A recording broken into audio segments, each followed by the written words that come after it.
Fechou. Estamos gravando. Salve, galera. Eu tô aqui hoje com a Paula Varejão, minha camarada, que eu conheci lá na Austrália na gravação do programa e depois disso a gente manteve bastante contato aí.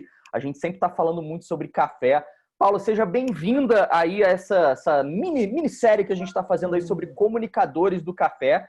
E eu já vou começar com a pergunta mais filosófica que eu costumo falar, que se tomar 2 cachaçinhas a pessoa até chora. Quem é Paula Varejão? Conta pra gente. Oi, Daniel, tudo bem? Um prazer estar aqui contigo. A gente realmente se encontrou na Austrália, foi um super encontro legal, né? Você tem uma energia incrível e uma trajetória também muito legal. Eu brinco que Daniel, você tem que falar com ele uma vez na semana, porque ele está sempre com uma coisa nova.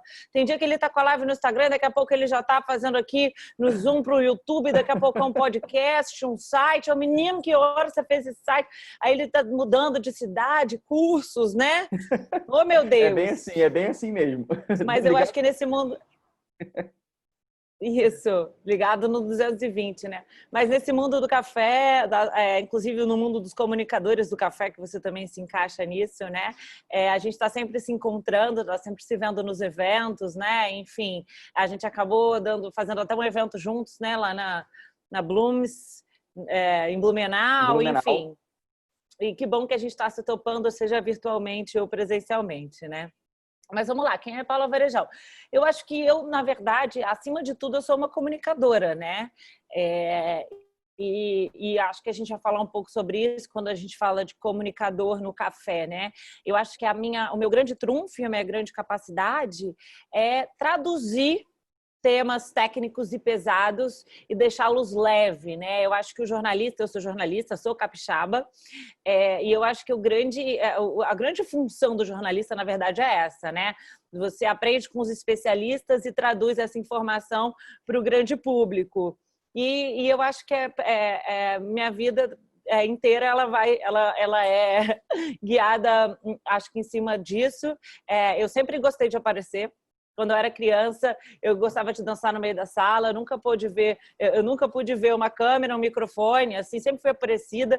Você sabe que quando eu era mais nova, eu fazia balé, só que eu sempre fui muito alta. Eu tenho 1,77 de altura, então me colocavam lá atrás nas apresentações. Aí eu até saí do balé, porque eu ficava com muita raiva, porque eu queria ficar lá na frente, entendeu? Não, ainda bem que na gravação que a gente fez, a gente estava sentado ali em South Bank, em Brisbane, porque você é realmente bem alta. Pois é, então, mas eu acho engraçado essa coisa do balé, porque se eu não ficasse lá na frente, eu não gostava, entendeu? Então acho que a televisão veio de uma forma muito... foi o que eu sempre quis, né? Eu sempre quis ser jornalista, sempre quis trabalhar na televisão. E uma coisa assim, as pessoas me reconhecem muito pelo café, mas antes do café, eu trabalho há muitos anos na televisão. Eu trabalhei na afiliada da Band do Espírito Santo, na afiliada da Globo do Espírito Santo, trabalhei no Esporte Interativo, na Fox Sports, esse tempo todo muito focada no jornalismo esportivo, e depois veio esse presente, né, do Tá Na Hora do Café. Fui estudar em Nova York, tenho especialização em telejornalismo lá na New York Film Academy, estudei bastante, assim. E aí veio Tá Na Hora do Café, já veio com uma maturidade interessante nessa questão da televisão, mas o café, eu brinco que o mundo dá voltas em círculos, né? Porque meu pai é produtor de café no sul da Bahia, e o meu primeiro trabalho, antes de ir para a televisão, quando eu saí da universidade lá no Espírito Santo, foi ser assessora de imprensa de um órgão do governo do Espírito Santo chamado Incapé, que prestava assistência técnica aos produtores ali do Espírito Santo, que é o segundo maior produtor do Brasil. E foi aí que eu escrevi muito sobre café, passei 3 anos escrevendo sobre essa questão da melhoria da qualidade, etc. Então, o café está sempre voltando para mim, né? Mas eu acho que agora ele não sai mais. Não, é um caminho sem volta, é um caminho sem volta. Você falou da questão da desenvoltura necessária aí na comunicação. Na tua opinião, quem não tem, assim, não é naturalmente extrovertido, digamos assim, essa questão da comunicação, ela é treinável ou é uma característica, tipo, não, os tímidos, tipo, vai tentar outra coisa porque, não, comunicação não é para você. O que você acha disso? Nossa, que pergunta difícil, complicada falar, mas eu acho que eu vou ser sincera. Eu acho que você tem uma coisa que muitas vezes nasce com você, né? que é essa facilidade que você também tem, né? Às vezes um carisma, uma facilidade de comunicação. Eu tenho uma facilidade grande em decorar textos e transmitir essas informações, mas é claro que tudo requer treino, né? É Uhum. lógico que a primeira vez que eu apareci na televisão não foi da mesma forma, eu não tenho a mesma facilidade, não tinha a mesma facilidade que eu tenho hoje. Então eu acho que tudo requer muito treino, mas eu acho que tem um pouquinho de dom também, assim, sabe? E cada um tem o seu. Eu acho que você comunicar a televisão, o YouTube, é uma dessas formas, assim. Mas, por exemplo, o Ed, do Cafeinação, que é outro comunicador do Uhum. café, ele tem uma habilidade para fazer vídeo, para fazer foto, que é uma coisa assim absurda. Então ele também tem outro grande trunfo ali. Hoje em dia a gente tem multiplataformas para comunicar, né? A Mariana Proença da Revista Expresso escreve muito bem. Então hoje em dia existe uma multiplicidade de plataformas que eu acho que absorvem diferentes expertises, né? A minha expertise sempre foi falar, né? Enfim, e eu acredito que isso são características que muitas vezes nascem com você, que obviamente você pode melhorá-las e treiná-las, mas eu vejo como uma característica minha, assim, talvez ser desinibida, enfim, não sei. Foi Legal. difícil essa pergunta. Existem várias formas de comunicar, né? Existe a comunicação falada, você comentou, por exemplo, do Ed, que tira fotos sensacionais, aquilo também é um tipo de comunicação, a comunicação escrita da Mariana, então acho que a comunicação é um âmbito mais global e cada um vai pegando aquilo que tem mais habilidade ou mais afinidade, é bem legal isso. Mas você comentou uma coisa curiosa, você é formado em jornalismo, você, enfim, treinou bastante isso, mas a tua relação com o café, ela começou antes, né? Porque você vem de uma família de produtores, né? Conta mais um pouquinho pra gente como é que funciona, como é que funcionou isso aí e o que houve de facilidade em função disso aí para você, enfim, tá escalando aí como uma das principais comunicadoras no Brasil aí nesse nicho especializado em cafés. Então, na verdade, minha família é muito voltada ao agronegócio, né? Não só meu pai, como todos os meus tios e avós, enfim, a família por parte de pai é totalmente ligada ao agronegócio. Então, eu sempre fui acostumada, desde criança, a estar na fazenda, né? A lidar com questões da fazenda. Quando você fala de café, você também está falando de sustentabilidade, você está falando de equilíbrio ecológico, você está falando também de outros assuntos que, para mim, já eram muito familiares. Meu pai foi um dos primeiros a plantar café na região do Rio Ocobaça, ali no sul da Bahia, perto de Teixeira de Freitas, ali, não sei se você vai saber, se a galera vai saber onde é. E isso também foi uma coisa que me veio familiar, assim, ele também tem gado, mas você já começa assim a ser familiarizado com o mundo rural, né? A gente conhece quantas pessoas que nunca viram uma galinha, né? É verdade. Então, e eu acho que essa coisa do Incapé foi super, super sem querer, foi uma oportunidade. E eu adorava ir para a roça, eu adorava rodar as fazendas, fazer matéria sobre isso e etc. Nessa época era escrita, né? Então, eu acho que isso ajudou muito, assim, essa minha familiaridade com o rural, né? Não só com café, mas com esse meio rural, assim, que eu adoro. Adoro contar história, sabe? Por trás dos produtores. Eu adoro contar a história de tudo o que a gente consome, na verdade, né? Eu tenho vontade de a mesma comunicação que eu faço para o café, eu fazer também para outros alimentos, porque eu acho tão interessante quando você sabe as histórias por trás da sua xícara ou as histórias por trás dos outros alimentos que você consome, né? Acho que é por aí. Essa tua proximidade com o café, ele foi um fator decisivo ou foi um fator importante aí para a construção do programa? E depois eu quero que você fale também como é que surgiu essa ideia fantástica aí do programa do Tá Na Hora do Café. Como que surgiu assim? Foi numa conversa, tipo, vamos fazer tal? Como é que você desenvolveu isso na construção do programa mesmo e como você entrou nele? Tá. Então, é o seguinte, depois que eu saí da Fox, e quando foi? Eu sei que era uma época que eu fiquei desempregada, não sei se foi logo depois que eu saí da Fox. Aí eu comecei, Daniel, isso tem a ver muito assim, com movimento gera movimento, né? Eu acho que você que é empreendedor, eu também me vejo como empreendedora, né? A gente tem que estar sempre se movimentando e buscando, né? E aí, quando eu estudei em Nova York, eu aprendi a produzir, filmar, editar, ou seja, fazer um projeto inteiro sozinha, eu conseguia. E aí aí eu fiz um projeto no Atacama, também sempre gostei de fazer essas coisas de viagem, né? Então eu fiz uma série no Atacama, fiz uma série na Tailândia, tudo sozinha. Tinha uma amiga minha que ela era muito engraçada e o sonho dela era fazer um programa de televisão e ela ia se casar. E teve um dia que ela foi contar para mim a história do vestido de noiva dela. E você chorava de rir, que ela não gostava de nada. Aí eu escrevi uma série para essa minha amiga. E aí eu fui lá na Soul Filmes conversar com o Rafael Papa para falar que eu tinha uma série super legal que tinha a ver com casamento, que eu achava que tinha a ver com GNT, enfim. Aí ele, na hora, ele não gostou muito dessa minha ideia, mas ele falou, mas eu tô com um projeto aqui sobre café, que eu estava precisando de uma apresentadora. Falei, caramba, as coisas, eu acho que as coisas na vida às vezes acontecem de uma forma tão doida, né? Parece que às vezes o negócio tem que vir para você, porque foi por outro motivo que eu fui lá conversar com ele. E aí eu tinha todo esse histórico também de proximidade com o café, né? E isso com certeza ajudou muito. Enfim, aí depois eu fiz o teste, passei, mas a ideia é mesmo, na verdade a ideia é do Marcelo Flanzer, que ele é um produtor de cafés especiais na Serra do Cabral, chamado Fazenda Ecoagrícola, não sei se você conhece. Ele deu essa ideia para o Rafa e o Rafa me convidou para entrar nesse projeto com ele.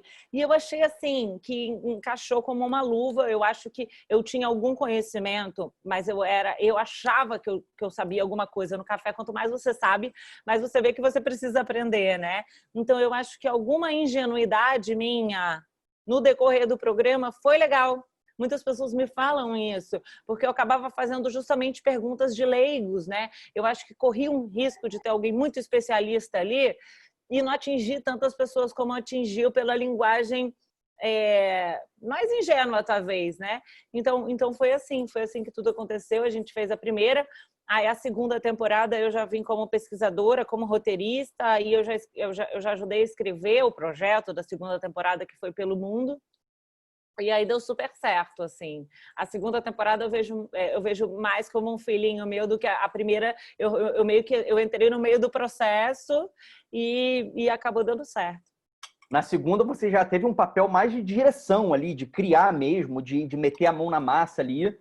Sim, a segunda, o Rafa é o diretor. Uhum. Mas eu atuei o tempo inteiro junto com ele, desde o início, desde a pesquisa de quais seriam os destinos, depois na pesquisa de quem seriam os personagens, você, por exemplo, e depois o roteiro que era aprovado pela TV, e a gente começou a gravar com mais gente. Eu sei que da metade para o fim pouca gente sabe disso, né? Mas gravou eu e o Rafa, mais da metade da segunda temporada, assim, a gente viajando, porque não era tão fácil viajar com muita gente por vários países, muitas vezes tinha que ser uma coisa meio que corrida, raça, tá? Porque a gente gravava assim, às vezes fala, nossa, que legal, Paula, você viajou o mundo inteiro. Muitas vezes eu não posso dizer que eu conheci aquela cidade, porque eu só conheci aquela cafeteria e aquela outra que eu tinha que gravar, entendeu? Já ia para outro lugar. Então, foi muito eu e o Rafa juntos gravando isso aí, né? Então, você acaba fazendo um pouco de tudo mesmo. E eu acredito que hoje em dia, no mundo da comunicação, as coisas estão meio que assim, sabe, Dani? Eu acho que não tem mais espaço para alguém que quer ser só apresentadora. Eu vou virar para a câmera e vou falar. Não, cara, você tem que ter uma noção dos outros processos, né? Porque não dá mais para você fazer uma coisa só. Eu vejo que o mundo hoje em dia está muito assim.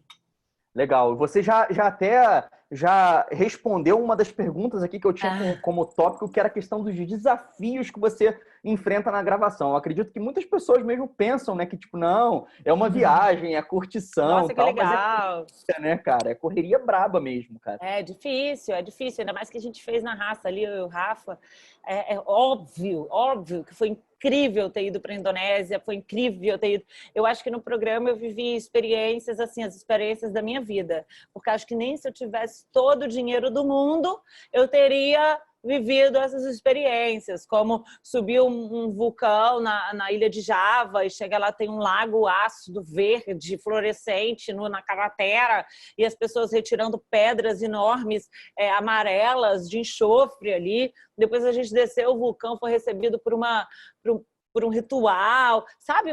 Eu vivi umas coisas muito exóticas, assim, por conta dessa busca dos locais de produtores de café ali. Eu acho que tem muito mais para fazer. Imagina você gravar na Etiópia, você gravar nos países da América Central. São locais muito exóticos onde as pessoas não costumam ir, sabe? Então, eu acho que foi um aprendizado gigante, mas claro que nem tudo... Claro que eu acho isso muito melhor do que ficar dentro do escritório, mas os desafios são enormes, assim, porque a gente fez tudo um pouco rápido, né? Porque quanto mais tempo você demora, mais caro fica, né? Claro, Então, recurso, né? é uma correria grande, é uma responsabilidade grande ali, são muitos personagens, você ainda falando inglês. Também não foi essa moleza toda, né? A gente não fazia muito turismo, entendeu? Uhum. Mas, logicamente, que, por outro lado, eu vivi experiências realmente muito marcantes. Eu vou voltar na questão do programa depois, mas Uhum. eu quero tocar num assunto também pós-programa, assim, quais são... porque é aquela coisa que a gente comentou no início, né? Quando você entra no café, a paixão é tão grande Uhum. que é difícil Uhum. sair, né? E como é que foi o desenvolvimento aí da tua profissão, ainda nessa questão de comunicadora do café ou Uhum. fora dela, enfim, como é que foi isso pós-programa? Você, enfim, tem o seu café, lançou o seu café.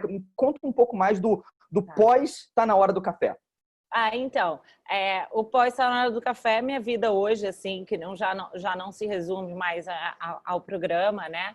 Eu fico até, às vezes, reparando nos meus posts do Instagram, assim, eu tenho vários conteúdos, assim, o programa às vezes aparece, mas eu acho que eu continuei esse trabalho com café, né? Eu acho que o programa realmente me trouxe uma visibilidade, e aí eu acho engraçado que eu virei meio que a menina do café, eu ando na rua, as pessoas falam café, as pessoas olham para mim, veio uma xícara de café, olha para uma xícara de café e me vê. Às vezes a pessoa posta uma foto assim, um café e Paula Varejão, tipo assim, tô tomando um café, eu lembro da Paula, né? E aí realmente esse trabalho continuou, eu lancei o canal no YouTube lá, que eu comecei a fazer o cafezinho com a Varejão, porque eu comecei a ter a vontade de mostrar, eu comecei a conhecer mais gente, aprender mais cada vez mais sobre café, me apaixonei muito pelo tema, virou uma questão muito de propósito, eu consegui mostrar para a população, porque o brasileiro entende muito pouco sobre café, né? Somos os maiores produtores, os maiores consumidores e o brasileiro realmente não sabe.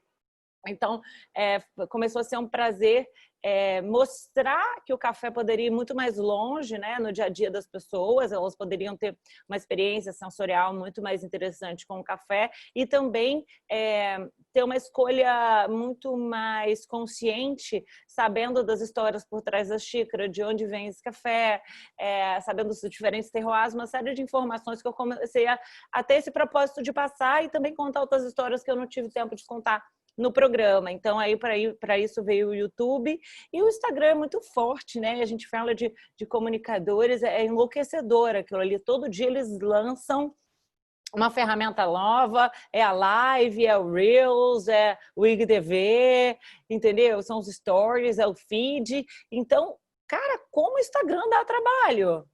Você dizer, eu nunca me imaginei influencer, né? Eu acho que hoje em dia somos, mas realmente é um trabalho que dá trabalho, né? Vamos botar Sim, assim. sim. E eu também, às vezes, procuro estudar sobre determinado tema para comunicar ali, enfim. Então, eu acho que é uma preocupação diária em levar informação, né? E aí, aquela coisa, a informação ela é multiplataforma, ela está na televisão, está no YouTube, está no Instagram, está no site, está na revista, enfim. E aí, aonde der, eu vou tentando comunicar esse meu propósito, né? Que foi o que eu disse, que é de levar mais informação. E também em eventos que eu participo, né? Enfim, palestras. E aí, enquanto eu estiver conseguindo fazer esse trabalho, eu vou achar ótimo, assim. Eu costumo falar que as redes sociais são quase como um Tamagotchi, né? Para quem não é da época do Tamagotchi aí, aquela coisa, um bichinho eletrônico que você precisava ficar alimentando, e você precisa realmente estar alimentando ali para estabelecer a comunicação com o pessoal mesmo, né? Mas você se vê como uma, digamos, no melhor uso do termo, uma evangelizadora, assim, a questão do café, da melhoria de consumo, porque as pessoas costumam se espelhar em outras, né? Principalmente nos comunicadores, você se vê com esse papel de trazer, de fortalecer a cultura de café no Brasil? Eu acho que sim, eu acho que sim. Eu fico muito feliz, assim, quando as pessoas falam que elas... eu não gostava de café, e aí eu vi o seu programa e eu vi que existem cafés, e aí eu fui procurar saber o que é, e hoje em dia eu só tomo café especial. Então, isso é uma coisa que eu escuto muito, assim, né? Como as pessoas realmente... perceberam que existe um novo mundo de cafés, assim, me ouvindo falar, e eu fico muito feliz por isso. Eu não sei se eu estou sendo pretensiosa, mas de vez em quando eu escuto uns relatos que me deixam muito animada, assim, para continuar, né? Não, pretensiosa de maneira nenhuma. Eu acho que, inclusive, é uma das coisas que a gente tem que aprender a fazer, né, cara? Que é receber elogios, né? A gente costuma, quando a gente recebe um elogio, a gente costuma falar assim, não, que isso, não é tudo isso, tal, mas, enfim, eu vejo você hoje como uma das principais comunicadoras aí em relação ao café, fortalece muito, principalmente a questão do consumo mais consciente de café, né? Da consciência de que existe uma cadeia produtiva inteira trabalhando naquele... para que você consiga usufruir, apreciar aquele momento do café na xícara. E falando sobre essa questão do café na xícara, você lançou um café seu, de marca própria. Conta mais um pouquinho como é que foi a criação, como é que as pessoas podem encontrar aí o café da Varejão. Tá. Então, essa é a segunda edição que eu lanço, né? O que aconteceu? Na verdade, depois de eu começar a falar tanto, ver tanto café especial, falar tanto sobre café especial, começou a me incomodar muito o fato da minha família, né, do meu pai, não produzir café especial. Mas aí é porque lá a gente tem o Conilon.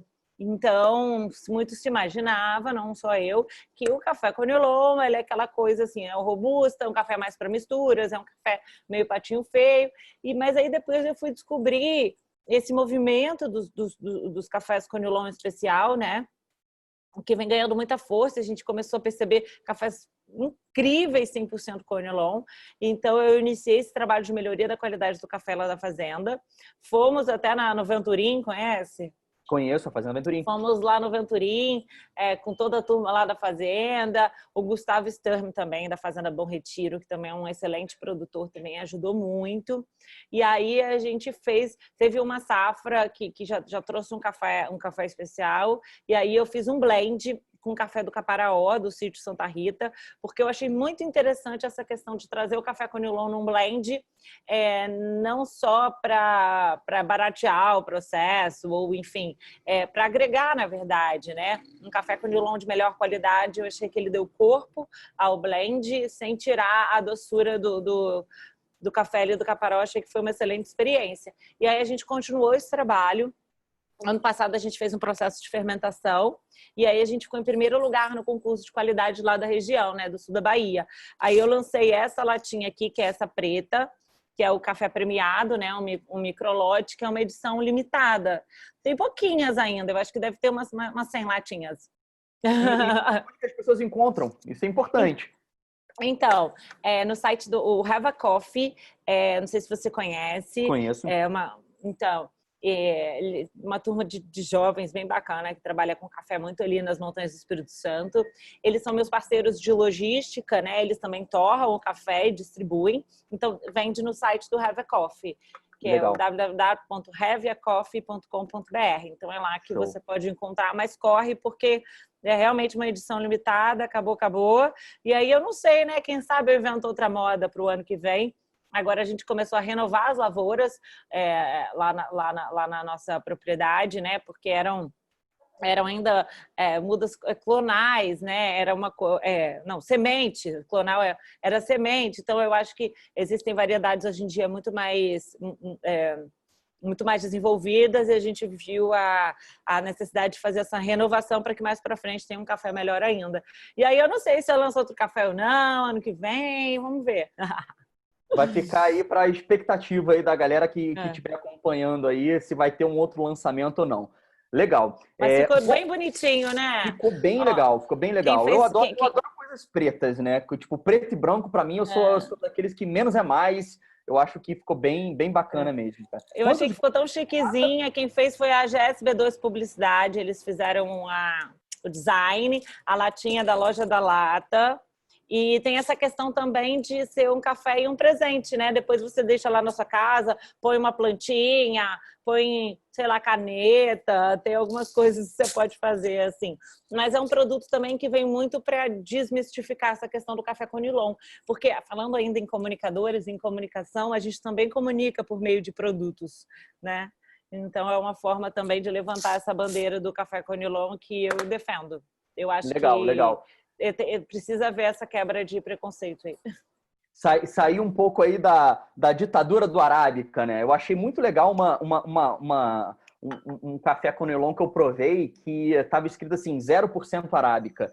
E É, foi bastante interessante, né? Porque provocou aquele impacto, né? A gente está acostumado a ver sempre 100% Arábica, 100% Arábica, e de repente a gente vê 0% Arábica. É uma excelente forma de comunicação por é, contraste, né? Nossa, sim. 0% Arábica, o que que tem aqui? Aí a pessoa vai e É, entende, né? Foi no Santo Grão isso, né? Foi. Então, você sabe que o Conilon no Santo Grão é o mais vendido.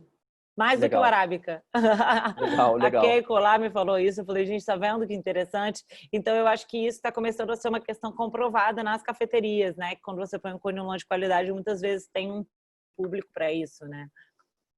Legal. Deixa para eu fechar o meu script aqui, eu vou Ah, voltar um pouquinho no programa, porque, enfim, se eu não perguntar isso aqui, acho que tá. o pessoal vai me dar uma chicotada, que foi em relação a um momento muito marcante durante, principalmente na segunda temporada aí, que é uma temporada mais internacional, Ah. então desperta uma curiosidade das pessoas muito grande. Conta pra gente um momento em que você fala assim, tipo, nossa, esse momento aqui vai ficar na minha. Eu sei que deve ter vários momentos, mas um Ah. aí que você seleciona para, nossa, esse momento aqui vai ficar gravado na minha vida inteira aí em relação ao programa.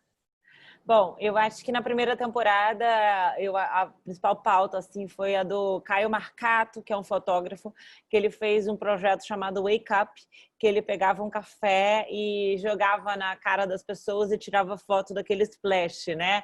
Que é um café frio, mas as fotos ficaram incríveis e eu realmente senti uma descarga de adrenalina ali naquele momento, recebendo aquela, né? Porque é um wake up mesmo, né? Não é só o acordar de todo dia, é você quase que acordar para a vida, assim. Eu achei aquela experiência tão transformadora e o próprio Caio também, ele é um querido e quando ele foi me encontrar para me entregar as fotos, assim, ele falou, ele ele teve uns dizeres assim como acredite nos seus sonhos, que eles realmente se concretizam, e a gente estava na primeira semana de gravação do programa, né?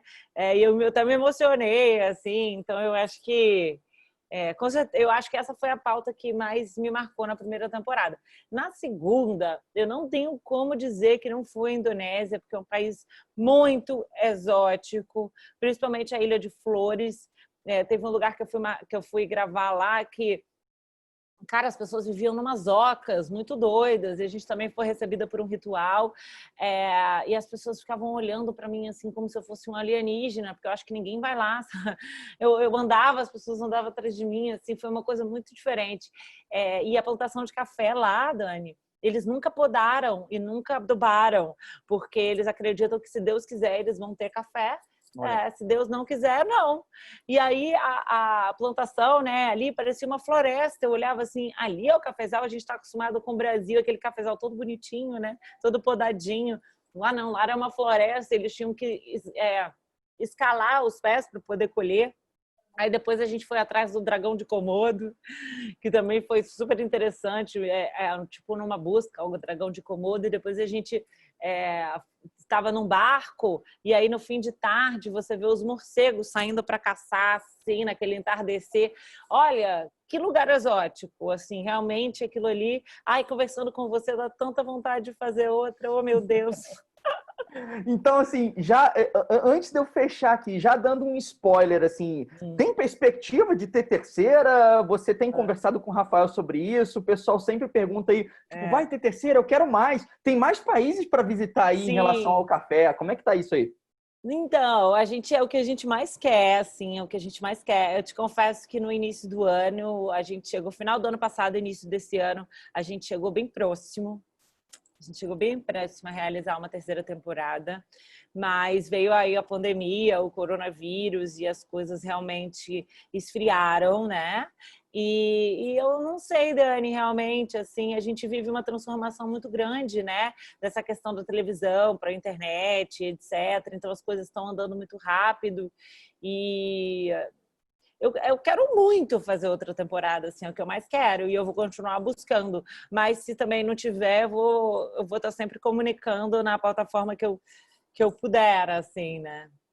Legal. E essa questão da comunicação, para eu fechar aqui essa entrevista aí. Como a gente falou no início, a parte mais importante da comunicação, ela é o receptor, né? E o comunicador, ele nada mais é do que um intermediário nesse processo aí de tradução, enfim, não só na tradução da questão da língua, mas tradução da informação mesmo. E às vezes eu vejo muitas pessoas perguntando para mim, Adrião, como é que faz para ser um comunicador, para trabalhar nessa área? Eu vejo que tem muitas cafeterias, microtorrefações, produtores que precisam aí de auxílio nessa questão da comunicação. Você, como uma grande comunicadora que o Brasil tem nesse nicho do café e do café especial, qual é a dica que você dá para quem, cara, quer começar ou quer fazer algum projeto, enfim, para quem quer comunicar no café? Qual é a dica? Se você pode dar alguma dica, que dica seria essa? Ai, assim, é uma coisa... É difícil essa pergunta também, né? Mas eu acho que a gente não precisa falar só do café, né? Talvez a gente fale das questões como um todo. Eu acho que hoje em dia as pessoas gostam muito de autenticidade, né?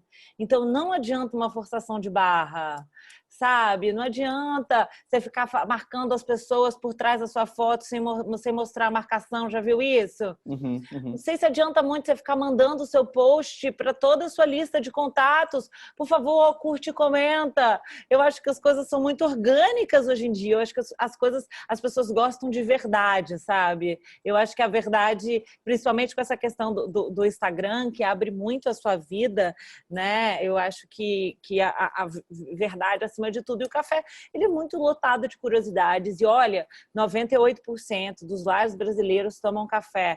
Os brasileiros tomam de 3 a 4 xícaras de café por dia e não entendem nada de café. Então, é um mercado que tem tanto o que explorar ainda de comunicação, né? Porque é um mundo muito complexo, muito rico, com o qual as pessoas ainda têm curiosidade, porque não tem informação. Então, eu acho que existe um mundo de possibilidades aí dentro do café. O café tem a ver com cultura, o café tem a ver com tudo, o café. Você mistura o café com qualquer coisa, né? Existem cafeterias dentro das mais variados tipos de lojas, etc. Então, eu acho que é um assunto que o café é algo que acompanha todo mundo o tempo todo, sem deixar ninguém de fora, vamos botar assim, né? Sem preconceitos. Eu brinco que eu não tenho haters, que é um assunto tão leve que todo mundo adora, né? Então, eu acho um assunto muito interessante de se falar. Mas eu acho que, então, existem... você pode falar... de vários setores, na verdade, eu escolhi falar mais para o grande público, né? Para que as pessoas possam conhecer melhor esses conceitos, e eu tento usar uma linguagem muito simples. Mas eu sei que também existe uma outra oportunidade mais nichada, quando a pessoa que é mais especialista fala mais para os especialistas. Não tem um caminho certo hoje em dia, sabe, Dani? Eu acho que algumas pessoas acabam dando certo na internet, assim, e eu acho que se tem alguma coisa que elas têm em comum é a autenticidade mesmo. E trabalhar, né, cara? Tem que realmente gerar conteúdo naquilo ali todo dia, para né, ganhar relevância, etc. Não sei se eu consegui falar alguma coisa útil, Não, mas é o que eu acredito. O café, ele é sem dúvida um assunto aí que une, né? O café tem esse poder, né? Ainda mais não só num país, como num mundo cada vez mais polarizado que a gente vem vendo aí. O café é um dos assuntos que provoca paixão em todo mundo, então as pessoas meio que desarmam um pouco, tiram um pouco o escudo e escutam mais as curiosidades do café. Eu acho bem legal. Paula, muito obrigado pela tua participação aqui nessa série aqui, essa minissérie que a gente está fazendo aí de comunicadores do café. Agradeço demais a tua participação, contribuiu muito aí para todo mundo que vai estar assistindo essa minissérie aí que o Barista Wave está fazendo. E eu vou deixar agora as tuas considerações finais aí para a gente estar encerrando esse primeiro episódio aqui. Dani, muito obrigada a você pelo convite, adoro conversar com você, é sempre um papo muito alto astral, né? Espero ter acrescentado aí alguma coisa. E é muito importante toda iniciativa de geração de conteúdo, né? Eu acho que todos nós, gerando conteúdo sobre café o tempo inteiro, com certeza a gente traz um grande benefício para os consumidores, que vão ter um produto melhor, para as cafeterias, que também a pessoa vai chegar lá e vai entender melhor o que ela está vivendo ali, e enfim, para os produtores, que vão ter o seu produto mais valorizado. Então, toda a tentativa de geração de conteúdo é muito relevante. E tomara que a gente tenha cada vez mais produtores de conteúdo cafeinados aí, porque tem muito espaço para isso e eu acho que o nosso país necessita, né, de mais informação para que a gente desenvolva mais esse mercado. Teremos mais comunicadores, com certeza, e você é uma grande inspiração para todos eles que estão começando aí. Paula, muito obrigado pela tua participação e até a próxima. Beijo! Beijo.